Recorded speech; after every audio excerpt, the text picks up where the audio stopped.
Oh, Queen of Halloween, what should I make for my doll this year?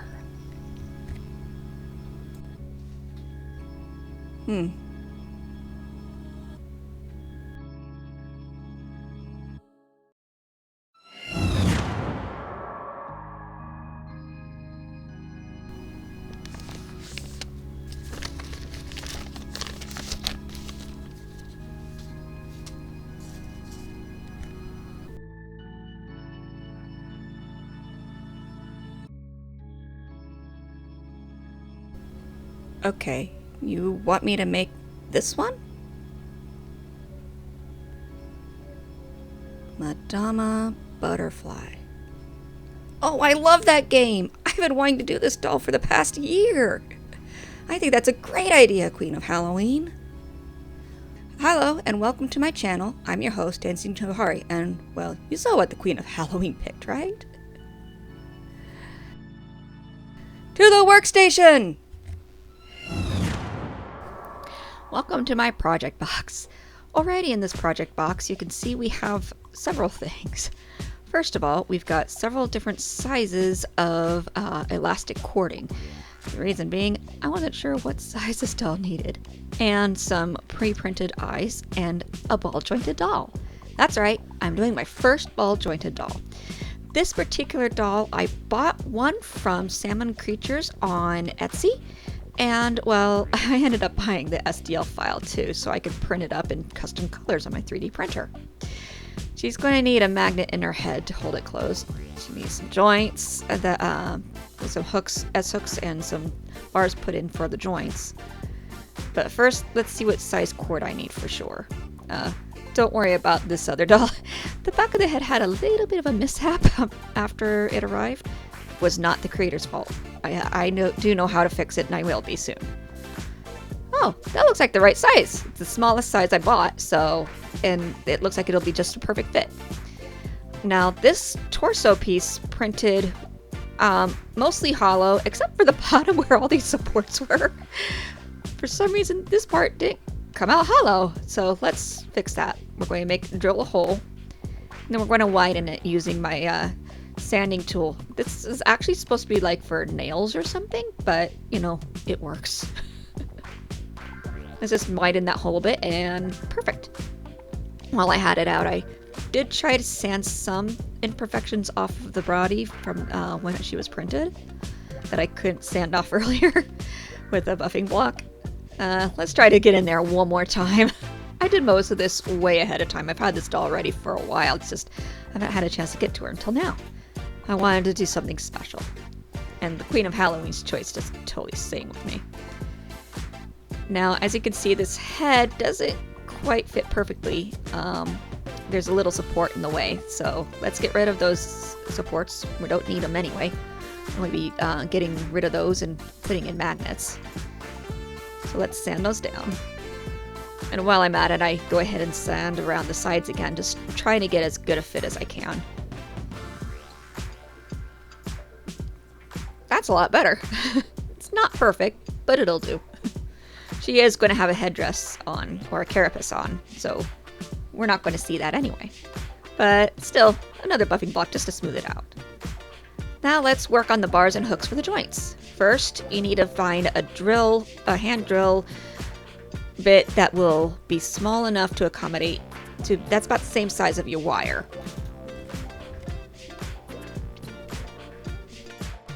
So the slats were actually were part of the doll file that I bought also from Salmon Creations on Etsy. And everything seemed to be going well so far until... Oh no. Not to be perturbed, I did try again, thinking maybe I just went too fast. Maybe it was the placement of the hole. Maybe. Just maybe.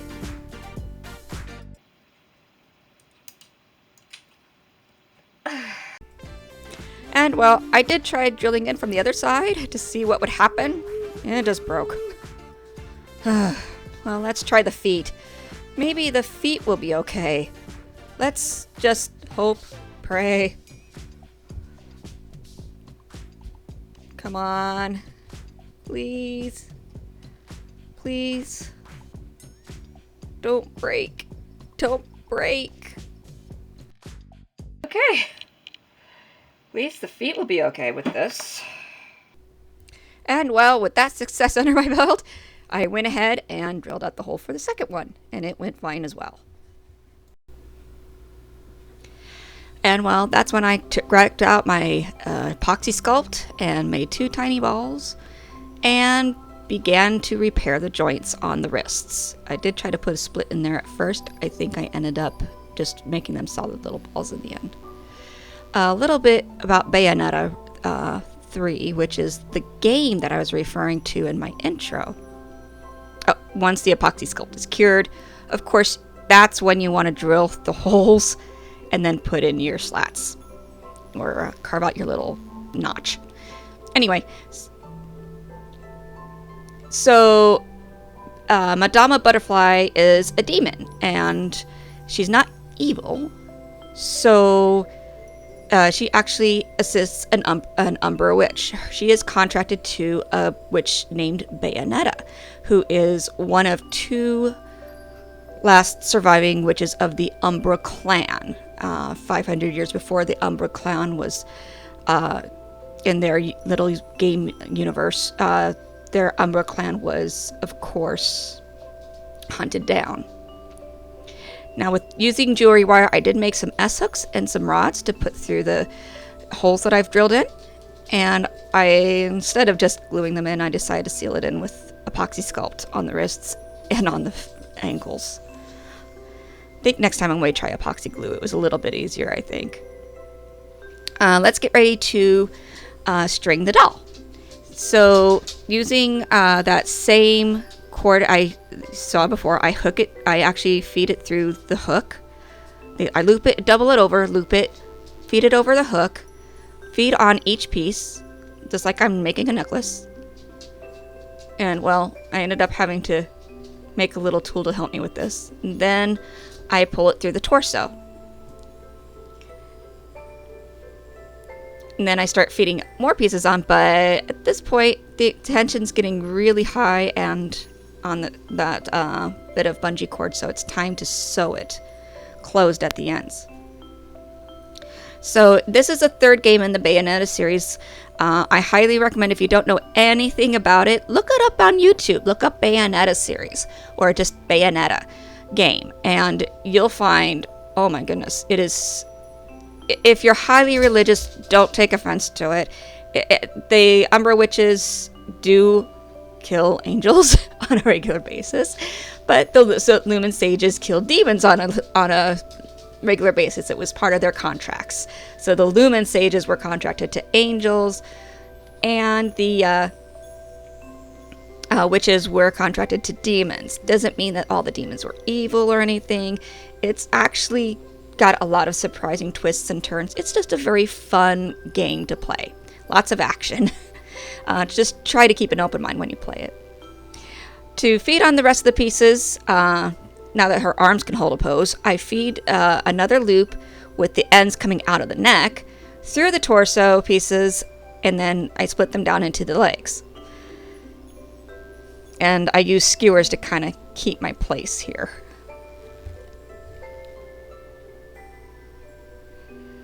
And then when I finally get everything on, I end up, of course, with the hook from the foot joints, or the ankle joints.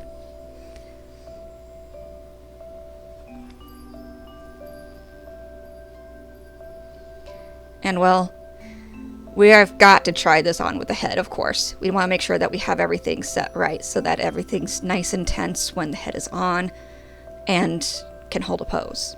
So I feed it through the head. I put a little bamboo stick in the way for a minute, and then I put in a hook through. Once I make sure that the tension's just right, I, of course, sew that loop closed, and then just remove the head for now. We're also going to remove the hands and feet. At this point, we need some magnets for the head. I want to put a magnet on magnets in because it'll help keep the head together. I drill holes for magnets, and then I seal it in with epoxy sculpt. Now it's time for the face up.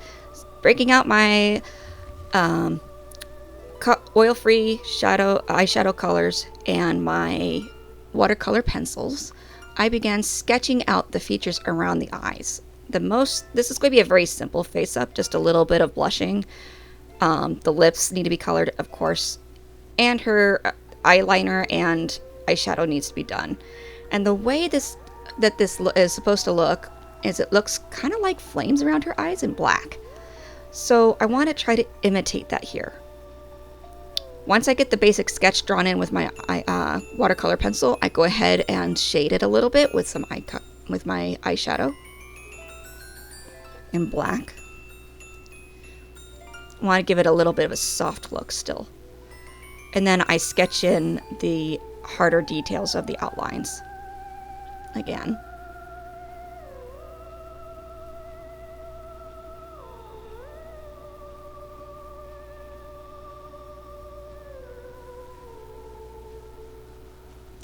And then, of course, I darken the nostrils, blush the lips,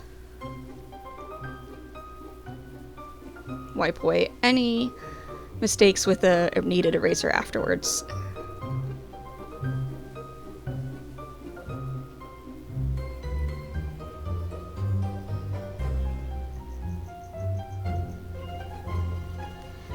Then I darken around the lip line with a black pencil. I don't know why I chose black.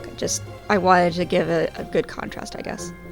Then I shade the contours around her nose, her chin, and her cheeks. And I think I even did her ears too.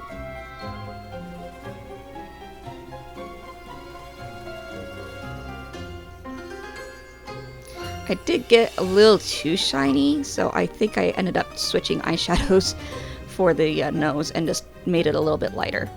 I also outlined around the lines of her nostrils because she is supposed to be looking like a mature woman. And while I had my eyeshadows palette out, I went ahead and blushed the body.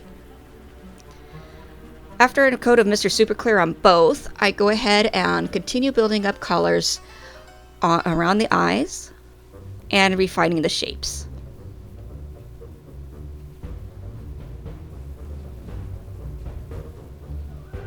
Uh-oh. A little bit of the last layer came off. Wonder why.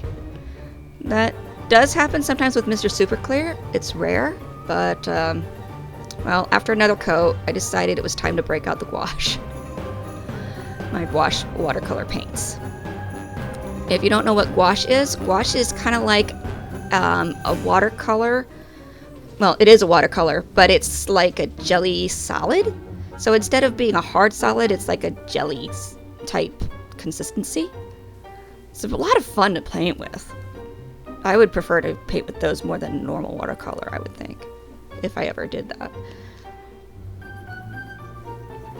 And then using tiny brushes, I of course refined around the little details I want to add in. And try to match up both eyes as much as I can.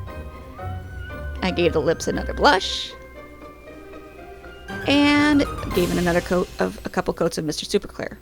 Time for the eyes. For this, I decided to use my gel nail polishes and a teeny tiny brush.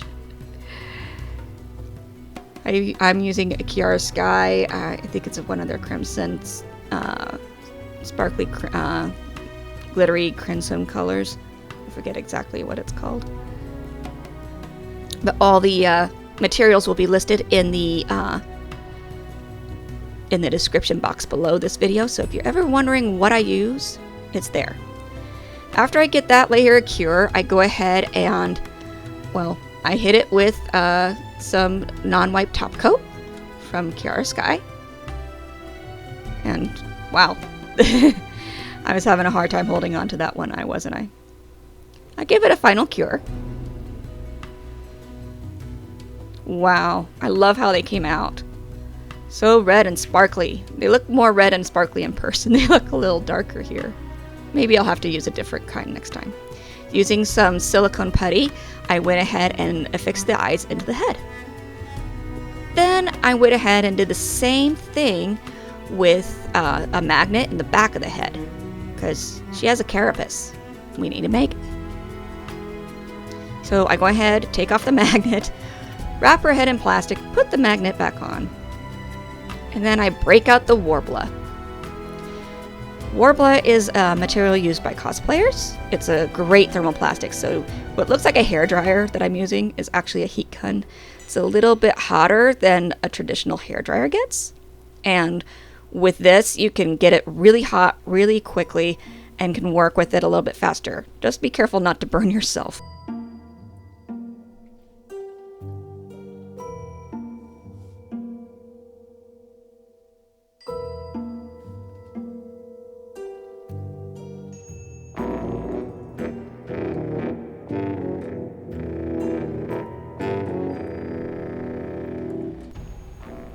Now, when I trimmed the cap, I did get a crack in it. So let's patch it up with a little bit more Worbla. So I heat up a couple strips and just patch up that area. You're not even going to see it later anyway. Now it's time to get the general shape in. At first I thought I was just going to be able to do a hollow piece where I had a front and a back and it would be perfect. Nope. It came off and looked more like a Dorito chip, so I shaped it, molded it to the head, cut it around the edges to get the shapes that I wanted, and then added a little bit more Worbla to add in the details. Then I created with jewelry wire a little antenna, and I used Worbla, sandwiched it between the Worbla between the front and the back, patching it in from the back, meaning the front is the front. I put in the Worbla put it in the back, and then put Worbla over it. Do the same for the other side. Now, don't worry about imperfections or anything if you are attempting to do a headdress like this. In Madama's case, her carapace is highly detailed, with lots of little compartments and little shiny areas and stuff, and there's a lot of texture, so let's add some. First, a nose guard. And then we're going to put in some lotus petals. We're going to start with one for now, but I'll add in more later. The lotus petal needs to curve up. We want it to have a good 3D effect. Then taking strips of more Worbla, I start adding in more details on the carapace. And I just had fun with it. It's not exact to what they had in the game, so it's basically my own little design. But I really had a lot of fun with it. And there it is, all done. On the back though, it needs one more piece, or I did add another piece to bring it down to a point. And then once everything was nice and cool, I broke out my acrylic paints and got to work. I'm using a combination of red, some green, and some purple, and of course black. It's got a lot of black in this costume. She is a demon after all. Be careful not to go over the colored areas with your black though, if you can help it. After that was all dry, I went back in with some metallic gold acrylic paint and added details.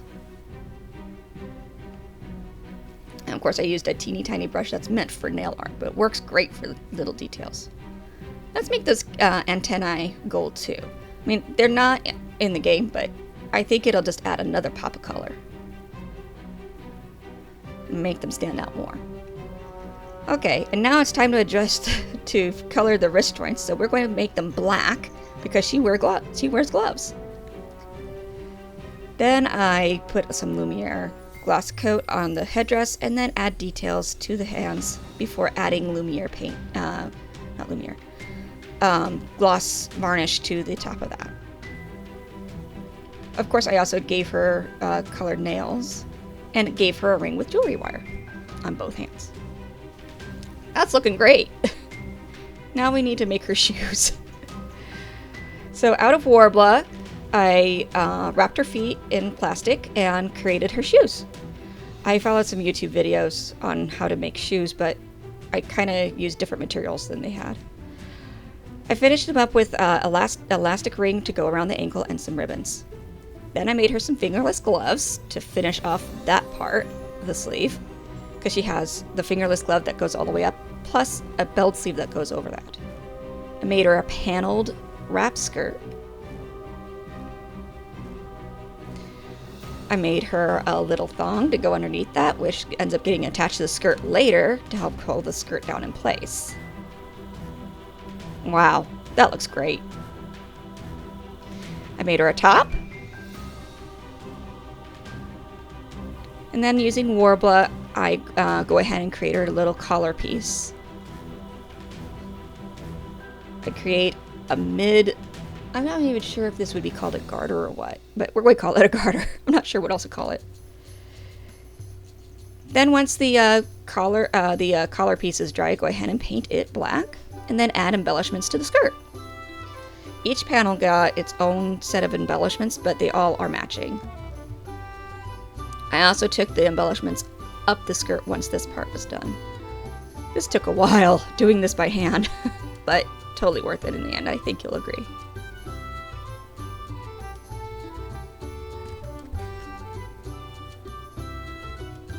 With dots of red paint, I go ahead and add little jewels to the intersections where the gold lines cross. Then, just for fun, because there's supposed to be cutouts in her outfit at the ends of the skirt, well, I can't really find my tiny scissors right now. So instead of cutting them out, well, we just paint them on and not worry about cutting them out of the skirt. Then, of course, I went up the rest of the skirt to embellish it. I embellished her garter and her bra, and of course her belt sleeves. There is a crescent moon design that faces opposite directions on her outfit in the game, so I'm trying to imitate that a little bit here, but while giving it my own little bit of flair to kind of match the skirt. Of course, we have to fill in those moons.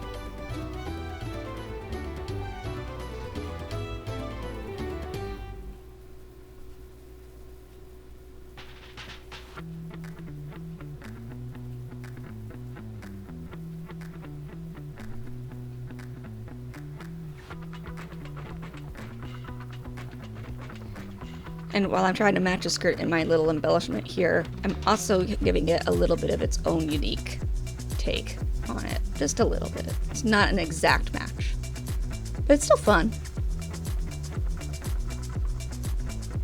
Adding more red jewels with my paintbrush, and of course metallic crimson acrylic paints. Wow, those came out great. Not bad if I do say so myself. Let's start putting this together. We're going to glue straps next to the bra, the skirt, over her shoulders, down her back. This took a little while, and I've used Uhu glue, and well, I also used teeny tiny little clothespins to keep it together while it was drying. Then while some of the straps were drying, I added some jewels to the bra, the garter, the sleeves, and of course the skirt panels. Not a lot, just enough to give it some glitz. Then I sewed her sleeves on around the top of her arms using a ladder stitch. I just went down partway down it because they are supposed to open and be widely belled. I glue on more straps to the garter and glue the garter and these straps onto the skirt and onto the straps on the back. Of course, I also added butterflies. She is Madama Butterfly, after all. I did consider making her wings, but I think this will be enough. Honestly, she looks great. Let's put her head on. Once her head is back on permanently, I go ahead and close that jump ring to keep the elastic from coming loose. And add her head and headdress. The back of the head of her and her headdress. Sorry. It is in there, I promise. Introducing Madama Butterfly.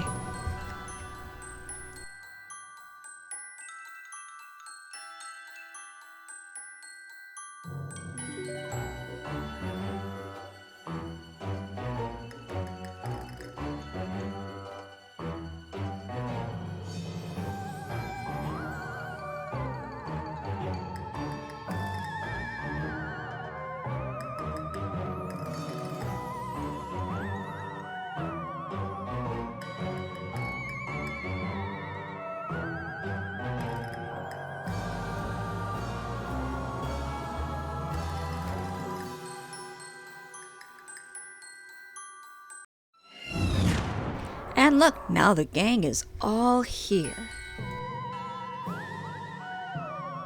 Thank you to all of my subscribers. I'm very happy to be making these videos for you. Making something unique like this one just felt so nice. Don't worry, I'll be getting back to my Monster High roots soon. But in the meantime, have a happy and safe Halloween. Happy spooking! Bye!